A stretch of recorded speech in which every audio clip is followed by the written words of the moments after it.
हाय दोस्तों, हमारे YouTube channel Wasim crazy में आपका स्वागत है। तो दोस्तों, आज मैं अलग टॉपिक लेकर के आप लोगों के बीच आया हूं। तो दोस्तों, आप लोगों ने अभी तक हमारे चैनल को सब्सक्राइब नहीं किया तो हमारे चैनल को सब्सक्राइब कीजिए और बेल आइकन। तो दोस्तों, आप लोगों को मालूम है कि अभी कुछ दिनों के बाद बिहार में पंचायत चुनाव होने वाला है। इसी विषय को लेकर के मैं आज रेवढ़ा पंचायत में हूँ। मेरे साथ में बात करने के लिए मौजूद है ग्राम पंचायत रेवढ़ा के युवा भावी मुखिया प्रत्याशी श्री कौशल प्रसाद हैं। तो चलिए उनसे बात करते हैं, उनसे आप लोगों को मिलवाते हैं। तो जैसा कि आप लोग देख सकते हैं कि हमारे साथ में श्री कौशल प्रसाद जी बैठे हुए हैं। मुखिया प्रत्याशी हैं, मुखिया का चुनाव लड़ने वाले हैं। तो इनसे बात करते हैं। जितने भी आपके व्यूवर हैं उनको मेरा नमस्कार और रेवढ़ा पंचायत के बड़े और छोटे को शुभ आशीर्वाद, और जितने भी बड़े लोग हैं उनको आदाब और नमस्कार। तो कौशल जी, जैसा कि हमको मालूम पड़ा है कि आप मुखिया के उम्मीदवार हैं, तो आपको मैं देख सकता हूं कि आप हट्टे कट्टे नौजवान हैं। आप मालूम पड़ा है कि आप मुंबई में रहते थे। तो आपने अपने दिमाग में क्या सोचा और क्या समझकर आप ये चाहते हैं कि मैं मुखिया में लड़ूं और गांव के लिए कुछ करूं? तो आप इसके बारे में आप बता सकते हैं। सबसे पहली बात तो कि मैं आपको बता दूं कि राजनीतिक में आने का हम लोगों का कोई रीजन नहीं था। मेरे पिताजी 40 वर्ष से राजनीतिक में हैं। उन्होंने गांव के लिए बहुत सारा योगदान दिया, बहुत सारे राजनीतिक करियर उन्होंने स्टार्ट किया था। बहुत ही पुराने राजनीतिज्ञ हैं। उन्होंने लगभग 40-50 साल गांव के पंचायत में ही दिए। हम लोग नहीं चाहते थे कि इस राजनीति में दोबारा आए, लेकिन जो गांव का जो दशा है, पंचायत का जो दशा है, इसके वजह से हमको इस पंचायत में आना पड़ा, पंचायती इलेक्शन में आना पड़ा। क्योंकि आप देखते हैं कि 20-25 साल से इलेक्शन मुखिया का होता है। कुछ 5 साल के लिए कोई और बनता है, 5 साल के लिए कोई और बनता है, लेकिन लोग जनता वहीं पर है। कोई उनका काम नहीं हो पा रहा है, कोई सही से कुछ काम नहीं होता है, कुछ नहीं, किसी न किसी तरीके से परेशान है लोग। मैं चाहता हूं कि मेरे गांव में सबसे पहला भ्रष्टाचार मुक्ति हो, दूसरा स्वास्थ्य हो, तीसरा जो है इंसानियत हो। किसी धर्म के प्रति कोई लोग गलत तरीके से उसका मिसयूज नहीं करे। सब धर्म के लोग यहाँ पे एक तरीके से रहे, भाईचारा के तरीके से रहे। मेरा राजनीतिक करियर में अगर ये मेरे पंचायत में होता तो मैं कभी अपने पंचायत में राजनीति के लिए नहीं आता। जी बिल्कुल, बोलिए। यही रीजन है कि मैं राजनीतिक में आना चाहा, और कोई रीजन नहीं है। गांव को जो चीज़ चाहिए, एक डेवलपमेंट चाहिए, जो सामाजिक स्तर पे एक डेवलपमेंट चाहिए। लोगों के बीच में शिक्षा होना चाहिए, स्वास्थ्य होना चाहिए, भ्रष्टाचार मुक्त पंचायत होना चाहिए। क्योंकि हमारे बच्चे जो हैं, जो हमारे बुजुर्ग जो करते थे, वही अगर हम आज करेंगे तो फिर उनमें और मेरे में क्या फ़र्क रह जाएगा। क्योंकि आज हम पढ़े लिखे हैं, आप पढ़े हैं, आप भी चाहते हैं कि हमारे बच्चे अच्छे स्कूल में पढ़े, अच्छा एजुकेशन उनको मिले। एक ऐसा पंचायत हो मेरा जहाँ पे हिंदू मुस्लिम हर एक समुदाय के लोग भाईचारा के तरीके से रहे। कहीं पे कोई ऐसा ना हो राजनीति को ऐसे गंदे दलदल में धकेल दिया गया है रेवढ़ा पंचायत में कि लोग एक तरीके से किसी को सही तरीके से बात नहीं कर सकते हैं। आज अगर हिंदू है तो मुसलमान को सही से नहीं टोक सकता, अगर मुसलमान है तो हिंदू को नहीं टोक सकता है। इसका रीजन क्या है? क्योंकि इन लोगों ने 25 साल में पूरे पंचायत को पूरा नर्क बना कर रख दिया है। इस विषय में, इसी के लिए मैं राजनीतिक में आया हूँ। मेरा कोई मकसद नहीं है, क्योंकि मुखिया बनना लोगों का एक फैशन हो गया है। मुखिया बनो, 2 करोड़ 4 करोड़ कमाओ, अपने घर का सोचो, अपने बच्चे का सोचो, कुछ नहीं है इसके सिवाय, कुछ नहीं है। पंचायत में बस इतना ही लगा हुआ है, 5 साल आप राज करो, 5 साल मैं करूंगा, 5 साल मैं करूंगा। मैं आपको बताता हूँ कि रीजन क्या है पंचायती इलेक्शन चुनाव का। बिल्कुल बताइए। क्योंकि एक बात बताता हूँ, पिछले 5 साल का रीजन है। 5 साल खत्म हो चुका है, होपफुली खत्म हो चुका है 5 साल का जो है टाइम जो है। 5 साल में मुख्यतः 6 कैंडिडेट थे मुखिया का, उसमें से एक विड्रॉल कर लिया, कारिदास। 5 कैंडिडेट बचा था। 5 कैंडिडेट में से एक मिथिलेश प्रसाद थे, एक सूरज शाह थे, एक अवध किशोर था, और आपको एक अपने बिंदु जी थे, एक बिंदु जी थे, और एक 4 कैंडिडेट हार गए और एक जीत गया। मिथिलेश प्रसाद अभी जो है वर्तमान मुखिया जी हैं। तो 5 साल के रीजन में मैं उन विपक्ष से पूछना चाहता हूँ कि आप अगर जनता के बीच में जाएंगे तो आप कौन सा क्वेश्चन लेकर के जाएंगे किसी को, भैया कि आप मुझे किस मुद्दे पे वोट दीजिए। क्योंकि अगर 5 साल में मुखिया जी काम नहीं किए हैं तो आप लोग ना तो एक कंप्लेन किए हैं, ना लोगों के बीच में जाकर के उनका परेशानी को सॉल्व किए हैं। अगर ऐसी ही गलत काम हुआ है तो आप ब्लॉक क्यों नहीं लोगों को लेकर के गए हैं? अगर भ्रष्टाचार हुआ या कुछ हुआ, इसका मतलब 5 साल मुखिया जी सही काम किए हैं। इसी के लिए ना उन पे कुछ क्लेम लगा है ना कुछ लगा है, फिर आप लोग विपक्ष है कहाँ? विपक्ष है, मैं उनका भी हिस्ट्री बताता हूँ आपको। जो हमारे जो भूतपूर्व मुखिया थे इनसे पहले, सूरज साहब, उनको डिलराई करना है, क्योंकि वो डिलराई करते हैं, और वो डिलराई करते हैं, दाना अनाज वगैरह बांटते हैं। अगर वो कुछ करना चाहते हैं तो उनके पीछे कोई जनता कोई ना कोई लग जाएगा, तो उनको जनता से कोई लेना देना नहीं, उनको एक बिजनेस चलाना है, बस हो गया। एक हो गया राजा राम जी, उनको 2-3 ठेकेदारी मिल गया, जनता विपक्ष कहानी खत्म हो गई, 2 का कहानी खत्म हो गया। एक निराले जी हैं, उनको जनता से कोई लेना देना ही नहीं है। एक अवध प्रसाद है, वो 2-2 आंगनबाड़ी लेकर के चलाता है, एक 14 नंबर वार्ड का, एक 12 नंबर वार्ड का, लेकिन किसी पे भी काम सेंटर पे नहीं होता है। बैंकिंग सेक्टर में इतने सारे लोगों के साथ गलत करता है। जो लोगों को तो विपक्ष है कहाँ? यहाँ पे कोई विपक्ष आवाज उठाना ही नहीं चाहता है। क्यों डरे हुए हैं लोग? क्योंकि अगर आपके अंदर ईमानदारी होती, अगर आपके अंदर एकदम इंसानियत होती, तो इस गांव में ये हाल नहीं होता। क्योंकि कोई किसी से डरा नहीं होता, लोग एक दूसरे का बात करते, एक दूसरे का आप कंप्लेन करते, एक दूसरे का दर्द समझते, तो जाकर के आपको समझ में आता कि आप विपक्ष है। विपक्ष की तो भूमिका ही नहीं है कहीं पे सर। मैं कौन से विपक्ष की बात करूं? आज हमारे पंचायत में जो भी लोग बाहर से आए हैं, उनको मालूम है आपको, किसी जिसको प्रवासी मजदूर कहते हैं, उनको अनाज देना था जी। हर एक लोगों को 15-15 किलो अनाज देना था। मेरे रेवढ़ा पंचायत में एक भी प्रवासी मजदूर को अनाज मिला है तो जो कहिएगा सो मान जाऊंगा। अनाज कहाँ गया है? कौन खोजेगा? किसका काम है खोजना?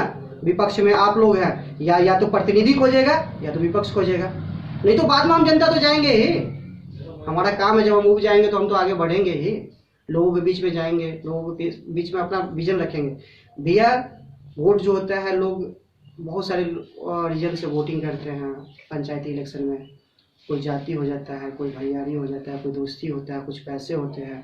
मैं तो एक ही संदेश देना चाहता हूँ लोगों के बीच में, किसी इलेक्शन आ गया है, आपके घर में लोग जाएंगे, कुछ पैसे लेके जाएंगे, कुछ गेहूं लेकर के जाएंगे, कुछ दारू का बोतल लेकर के जाएंगे। आप अपने भविष्य का सौदा 5 साल के लिए मत कीजिए इनसे, क्योंकि आज आप एक दिन के लिए ये चीज़ उनका लेते हैं, तो आप 5 साल के लिए अपने बच्चों का, अपने परिवार का, अपने पंचायत का और अपने पूरे भारतवर्ष का वोट गिरवी रखते हैं। ऐसा मत कीजिए। अच्छा कौशल जी, आप तो बहुत कुछ बोले और आपने जो भी बात बोला है वो सही बात बोले हैं आप। तो मैं ये आपसे फिर से बोलना चाहता हूँ कि आप अगर जीतते हैं तो हमारे रेवढ़ा पंचायत को क्या जो चीज़ नहीं हुआ है, जो होना चाहिए था इस गांव में, रेवढ़ा गांव के अंदर, वो कौन कौन सा काम अंजाम देंगे? सबसे पहले तो मैं आपको बता दूं कि मैं अपने पंचायत में सबसे पहला एक चीज़ कायम करूंगा, वो है इंसानियत। जहाँ पे कोई धर्म नहीं होगा, कोई मजहब नहीं होगा, वहाँ पे सबसे पहला इंसानियत होगा।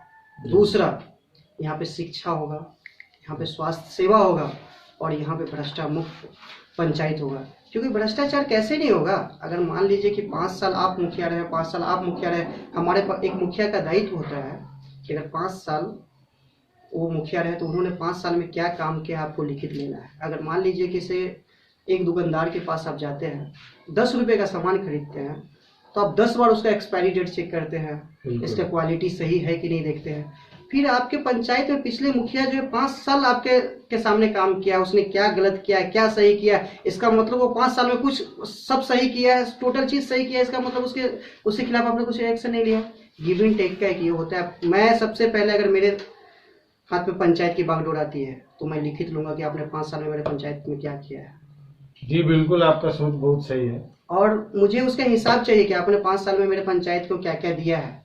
अगर आपने सही किया है तो मुझे कुछ लेना देना नहीं है, आपने गलत किया है तो मैं आपको बख्शूंगा नहीं, चाहे वो कोई भी हो। अगर गलत मेरे पिताजी करते हैं तो मैं उनको भी नहीं छोड़ूंगा, और गलत मेरा दोस्त करता है मैं उनको भी नहीं छोड़ूंगा। वोट की राजनीति के लिए अगर मुसलमान गलत भी है तो आप उसको सही कह दीजिएगा, हिंदू गलत भी है तो उसको सही कह दीजिएगा। कैसे कीजिएगा? अगर मुसलमान सही है तो सही है, हिंदू गलत है तो गलत है, अगर हिंदू गलत है तो गलत है, मुसलमान सही गलत है तो गलत है। गलत रखिए वहां पे, हिंदू मुस्लिम करके दुनियादारी करके पूरे पंचायत को बर्बाद करके रखे हुए आप लोग 8-10 लोग मिल करके। क्या है ये पंचायती राज में? ये चीज बिल्कुल नहीं होने दूंगा। मैं अपने पंचायत को एकदम निर्मल पंचायत बनाऊंगा। एक मिसाल कायम होगा पूरे बिहार में कि रेवढ़ा एक ऐसी पंचायत है जहां पे ऐसी व्यवस्था है। आज से 20-25 साल पहले चले जाइए, किसी गांव से कुछ होता था तो रेवढ़ा पंचायत के लोग से डरते थे। लोग क्या कहते थे मालूम है?